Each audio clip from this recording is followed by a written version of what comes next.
نبی کریم صلی اللہ تعالی علیہ وسلم کے وہ آداب آج اگر آپ اپنا لیں، بہت ساری کڑوی چیزیں ویسی ہی ختم ہو جائیں. آج ممبئی کی سرزمین پر سب سے بڑا یہ چیلنج ہے بات کرنے میں. نوجوانوں کے تو آج پارے چڑھے ہوئے ہوتے ہیں، ان سے کوئی بھی بات کر لے، جس تیور میں یہ بات کرتے ہیں ایسا لگتا ہے کہ ابھی لڑائی ہو جائے گی، ابھی جھگڑا ہو جائے گا. اس کی عادت سی بن گئی ہے. آپ کو پتا ہے فرمایا گیا، عربی کا قول ہے جراحت السنان لها التیام ولا یلتام ما جرح اللسان. تلوار سے، چاقو سے دیا ہوا زخم سوکھ سکتا ہے، زبان سے دیا ہوا زخم کبھی نہیں سوکھتا. زبان سے دیا ہوا زخم نہیں سوکھتا.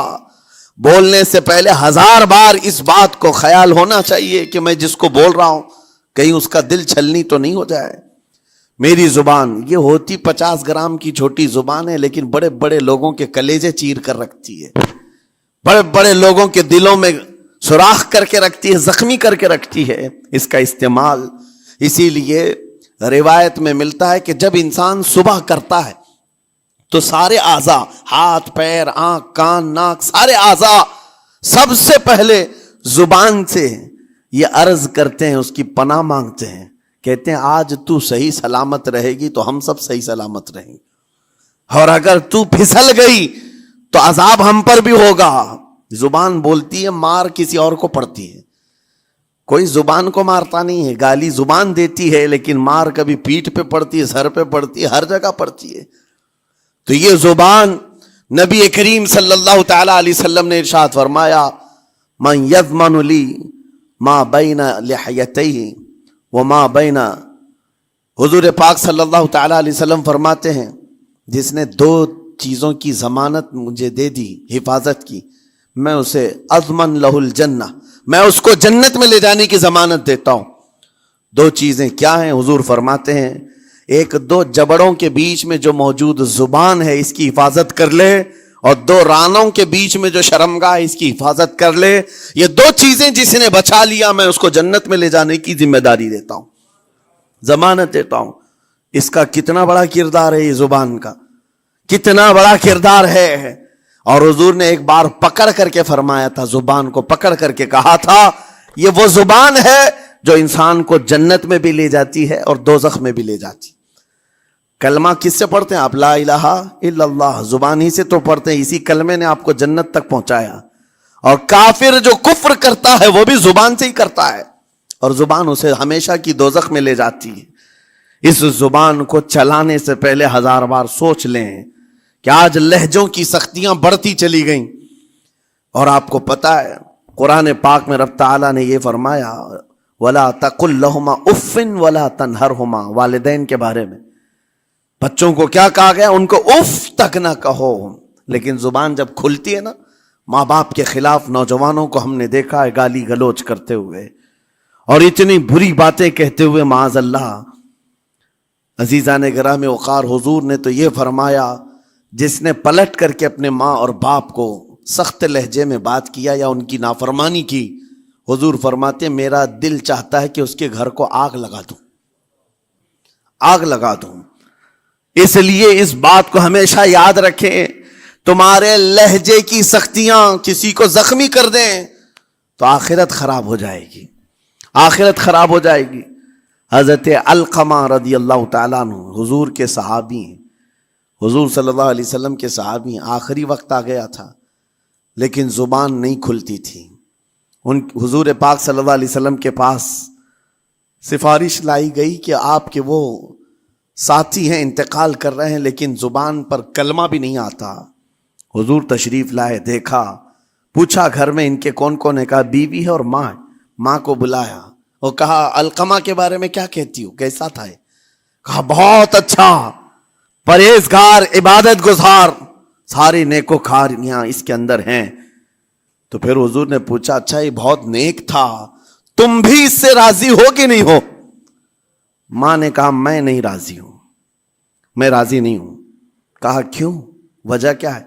کہا یا رسول اللہ میرا اکلوتا بیٹا، میرا تنہا بیٹا تھا، بڑی محبتوں کے ساتھ اس کو پالا تھا، اور جب میں نے اس کی شادی کی اپنی بیوی کو لایا، اور جب بیوی گھر پر آ گئی تو میری بات کو ہلکے میں لیتا، اپنی بیوی کی بات کو فوقیت دیتا، ترجیح دیتا.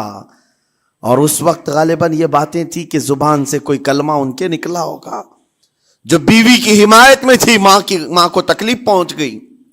کہا میرا دل گوارا نہیں کرتا، میں اس سے راضی نہیں ہوں. باقی وہ بہت نیک بندہ ہے، بہت اچھا ہے. حضور نے فرمایا دیکھو زندگی کے آخری پڑاؤ پر آ چکا ہے، روح نکلنے کو ہے، معاف کر دو. وہ بھی صحابیہ تھی. انہوں نے کہا آقا آپ کا حکم ہے یا مشورہ ہے؟ اگر حکم ہے تو پھر ماننا ہے. حضور نے فرمایا نہیں، حکم نہیں، مشورہ ہے. کہا مشورہ ہے تو پھر دل نہیں چاہتا. دل نہیں چاہتا. حضور نے فرمایا صحابہ سے کہ لکڑیاں جمع کرو، آگ لگاؤ اور انہیں اٹھاؤ، آگ میں ڈال دو. آگ دہکائی گئی تو ماں کی ظاہر سی بات ہے ممتا بے چین ہو گئی. کہا ان کو میرے سامنے آگ میں ڈالیں گے؟ کہا ہاں، اس سے بہتر ہے کہ وہاں جلے گا، یہاں جلے. وہ ماں کہتی آقا آپ گواہ ہو جائیں، میں اپنے بیٹے کو معاف کرتی ہوں. ادھر معاف کیا، ان کی زبان پر کلمہ طیبہ جاری ہوا. میرے عزیزو یہ بتانا مقصود اس لیے ہے کہ زبان سے دیے ہوئے زخم خواہ والدین کو ہو، یہ معمولی نہیں ہوتے. ہو سکتا ہے آخری وقت تمہاری زبان بند ہو جائے اور کلمہ طیبہ بھی نہ جاری ہو، زبان کھلنے بھی نہ لگے. یہ حالات آ جائیں گے. اس لیے اپنی زبان کا کنٹرول برقرار رکھو. کس سے کیا کہنا ہے، ابھی میں اس کا دوسرا پارٹ بھی بتاتا ہوں زبان کے استعمال کا. یہ نرمی لہجے کے اندر ہونا بہت ضروری ہے، لیکن کچھ جگہوں پر سختی کی اجازت ہے، لیکن وہ مقامات الگ ہیں. نرم لہجہ حضور پاک صلی اللہ تعالی علیہ وسلم کے فرامین میں سے ہے. ایک بات بڑی بغداد مقدسہ میں نے ایک ولی پاک کی زیارت کی، ان کے آستانے پر بھی میں ابھی بیان کیا تھا. حضرت بہلول دانا مجذوب بزرگ تھے اور بغداد کی گلیوں میں کہیں پر بھی بیٹھ جاتے تھے، اور جو جانکار تھے وہ سمجھتے تھے اللہ والا بندہ ہے. مجذوب کس کو کہتے ہیں؟ جس کی یاد الہی میں عقل فنا ہو گئی، ختم ہو گئی. اللہ کے ذکر میں اور اللہ کی یاد میں اپنے آپ کو فنا کر دیا ہے. اس کے اوپر شریعت کا قلم نہیں. ظاہر سی بات ہے شریعت کے سارے احکام اس پر ہیں جس کی عقل سلامت ہے. عاقل ہو، بالغ ہو تو نماز فرض ہے نا، عقل ہی نہیں ہے تو وہ مجذوب ان اولیاء کو کہتے ہیں. لیکن ان کے بارے میں حدیث میں ہے، اللہ کے نبی نے فرمایا وہ ایسے بندے ہیں کہ اگر اللہ کو قسم دے دیں کسی بات کی، اللہ ان کی قسم پوری کرتا ہے. وہ بہلول دانا بیٹھے ہوئے تھے. بغداد کا ایک مشہور تاجر تھا، لیکن خستہ حال تھا، بہت نقصان اٹھا چکا تھا، خسارے میں چل رہا تھا، بزنس پورا لاس میں. اور وہ پریشان حال بہلول دانا کے پاس آیا، گڑ گڑایا، کہا کہ حضور مجھے بچا لیں، رحم کر لیں، میں تاجر ہوں، لٹ گیا ہوں، لاس میں ہوں، کچھ آپ فرما دیں، میں کیسے اس بھنور سے نکلوں.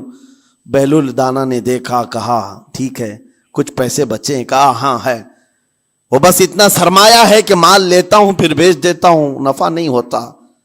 بہلول دانا نے کہا ایک کام کر، کالا کپڑا جتنا ملتا ہے سب خرید لے، پورے شہر سے کالا کپڑا جہاں جہاں مل جائے سب لے کر اسٹاک کر لے. کہا جی حضور آپ نے جیسا فرمایا. گیا، جتنا سرمایہ تھا سب لگا دیا، کالا کپڑا خرید کر ایک جگہ اسٹاک کر دیا. اللہ والے کا حکم تھا. لیکن ہوا یہ کہ بغداد کا معمول تھا، 8 دن گزرے نہیں تھے کہ وہاں وقت کے حاکم کا انتقال ہوا. اور جب حاکم کا انتقال ہوتا تو شہر کے جتنے بڑے لوگ ہوتے، رئیس لوگ، وہ اس کے سوگ میں، اس کے غم میں کالا کپڑا پہنتے تھے.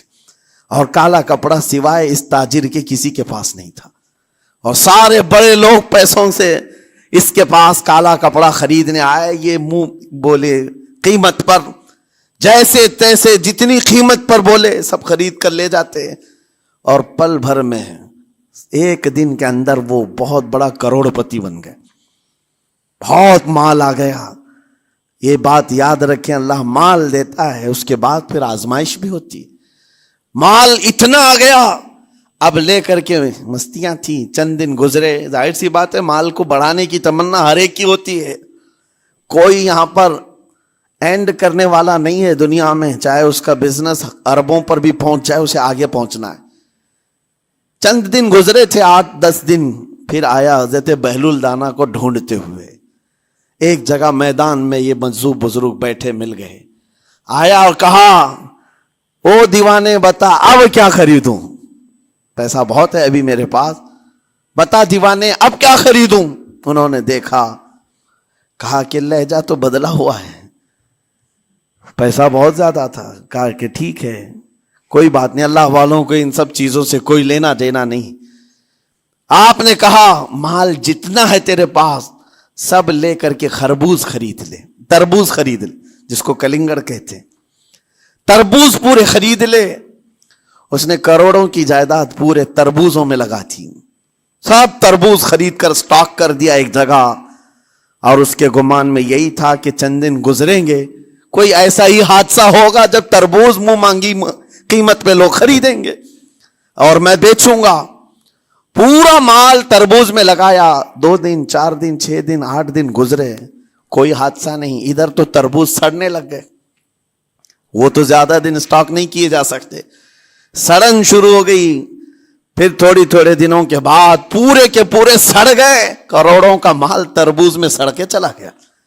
وہ کچھ بھی نہیں سکا، کچھ نہیں کر سکا، واپس چیختا چلاتا اسی حالت میں آیا، پہلے سے بھی زیادہ بدتر حالت میں آ گیا ہوں۔ دوڑتے ہوئے آیا، حضرت بہلول دانا کو ڈھونڈتے ہوئے، کہاں ہیں؟ وہ اسی جگہ بیٹھے ہوئے مٹی میں بیٹھے رہتے تھے۔ قریب آیا اور کہنے لگا کہ آپ نے میرے ساتھ ایسا کیوں کیا بہلول؟ بہلول دانا نے کہا کیا ہوا؟ کہا میں تو لٹ گیا، تربوز میں پیسے لگائے آپ کی وجہ سے اور پورے سڑ گئے۔ بہلول دانا نے کہا میں نے تو کچھ نہیں کیا، پہلے تو تجھے نفع ملا تھا وہ تیرے لہجے کی وجہ سے، اب خسارہ ہوا ہے تیرے لہجے کی وجہ سے۔ پہلے جو آیا تھا بات کرنے کے لیے اس وقت تیری تمیز الگ تھی، تیری تہذیب الگ تھی، اخلاق الگ تھی، گڑ گڑا کر کہا تھا کہ میں لٹ گیا ہوں آپ رحم کر دیں۔ دوسری بار آ کر کے کیا کہا؟ او دیوانے بتا کیا خریدوں؟ لہجہ بدل گیا تو پوری حیثیت بدل گئی۔ زبان ہماری اونچائی پر بھی لے جاتی ہے اور نیچے بھی لے آتی ہے۔ اس بات کو ہمیشہ ملحوظ رکھیں کہ اس زبان سے بہت سارے لوگ نفع بھی اٹھاتے ہیں، بہت سارے لوگوں کو نقصان بھی ہوتا ہے۔ لیکن ساتھ میں یہ بات بھی عرض کروں، نرم گفتگو کرنے کا عادی ہر ایک کو ہونا چاہیے، نرم گفتگو کرنے کا عادی ہر ایک کو ہونا چاہیے، اس کی نیکیوں کی علامت ہے، اس کے اخلاق کی علامت ہے۔ لیکن ساتھ میں امام شافعی رحمت اللہ تعالی علیہ نے یہ بھی فرمایا، چاہے جتنی بھی نرم طبیعت ہو انسان کی، اللہ اور اس کے رسول کے لیے غیرت ہونی چاہیے۔ اللہ اس کے رسول کے خلاف بات سنے تو پھر نرم لہجے کا استعمال نہ کرے، پھر وہ بزدلی کہلائے گی، وہ بزدلی کہلائے گی۔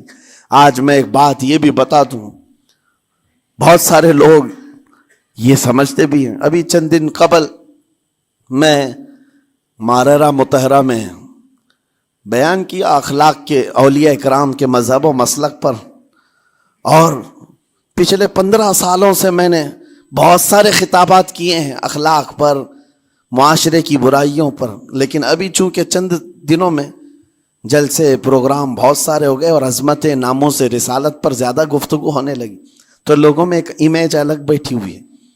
اور ابھی ہم نے اخلاق حسنہ پر گفتگو کیا کی 8 دن پہلے، ایک بزرگ نے مجھ سے پوچھا ایسی بھی تقریر کرتے ہیں آپ ایسی بھی تقریر کرتے ہیں، یعنی نرم گفتگو بھی کرتے ہیں؟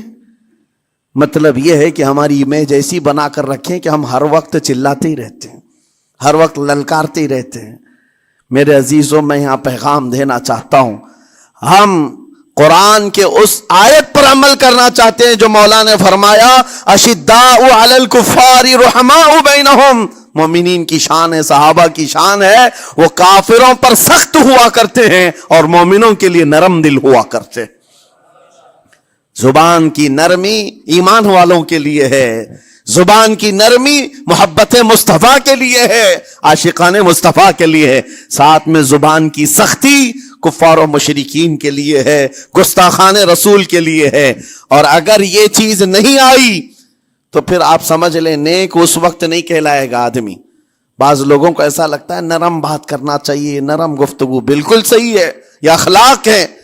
لیکن اگر ایسے مقامات پر جہاں تمہارے نبی کو کوئی گالی دے رہا ہو, رب کی شان میں کوئی بھونک رہا ہو, اس وقت تم کہو کہ اخلاق ہے, نرم بات کرنا چاہیے, یہ بے غیرتی ہے, یہ بے غیرتی ہے. تمہاری بیوی کو اگر تمہارے سامنے کوئی چھو دے اور اس کے بعد تم ہنس کر کے اس سے کہو ٹھیک ہے جائیے صاحب, آپ کو کہا جائے گا بے غیرت آدمی, بے غیرت آدمی ہے. انسان کو اپنی بیوی, اپنی بیٹی, اپنی ماں پر بھی غیرت ہوتی ہے, وہ سنتا نہیں ہے, یہ پیدائشی ہے, فطرت ہے انسان کی. اور مومن کی شان یہ ہے سب سے بڑی غیرت اس کے لیے اللہ اور اس کے رسول کے لیے ہوا کرتی ہے. اللہ اور اس کے رسول کے لیے. ماں اور باپ کو گالیاں ایک وقت میں برداشت کر بھی لے جائے, لیکن اللہ اور اس کے رسول کی شان میں وہ ہرگز برداشت نہ کرے. یہ ایمان کی علامتوں میں سے ہے. بہرحال میں نے زبان کے دونوں استعمال آپ کو بتائے. سخت لہجے بھی ہیں, نرم لہجے بھی ہیں, لیکن جب آپ کا پالا کسی گستاخ سے نہ پڑے تو ہمیشہ نرم گفتگو کرنے کے عادی بنے. مومنین میں نرم لہجے کا اختیار ہمیشہ رہے. اس سے اخلاق آپ کے بتائے دکھائے جاتے ہیں, اس سے آپ کے اخلاق معلوم ہوتے ہیں, ساتھ ہی معاشرے میں نرمی اور محبت کا ماحول بھی قائم ہوتا ہے.